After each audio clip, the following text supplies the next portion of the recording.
சேரடித்து நேரடி விதைப்பில் விளைஞ்சிருக்கு. சரியா? ஆனால் கண்ணு கட்டின வரைக்கும் மழை பெஞ்சா சோளம் விதைக்கிறாங்க, அடுத்தது மழை பெஞ்சா திருப்பி களை எடுக்கிறாங்க, அடுத்து மழை பெஞ்சா உரம் போடுறாங்க, பூச்சி மருந்து அடிக்கிறாங்க, வீட்டிலேருந்து தண்ணி கொண்டு வந்து மருந்து அடிச்சுட்டு போயிடுறாங்க. இங்கே தேவைப்பட்டால் இந்த போரில் கொஞ்சோண்டு தண்ணி கொடுங்கன்னு வாங்கிட்டு போகிறாங்க. நம்ம தோட்டத்துலேயும் இது மாதிரி தண்ணீரை உண்டாக்க முடியும் அப்படின்னு இவங்க புரிஞ்சிக்க மாட்டாங்க. ஆனால் யாரோ ஒருத்தன் சொன்னான், செஞ்சு காமிச்சான். என்ன செஞ்சு காமிச்சான்? உரம் போட்டால் விளையும்னு செஞ்சு காமிச்சான். உரம் கண்டுபிடிக்கிறதுக்கு முன்னாடிலாம் தானாக தான் விளைஞ்சது பூமி. உரம் கண்டுபிடிச்சதுக்கப்புறம் நம்ம என்ன நினைக்கிறோம்? உரம் இல்லாட்டினா விளையாதுன்னு நம்புகிறோம். உரமே இல்லாமல் தான் விளைஞ்சிருக்கு, எந்த எருவும் போடலை. சரியா?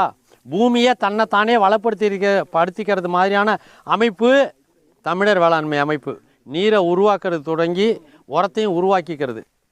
இன்றைக்கி வரைக்கும் யாரும் இதை காதில் வாங்கினதாகவும் தெரியல, யாரும்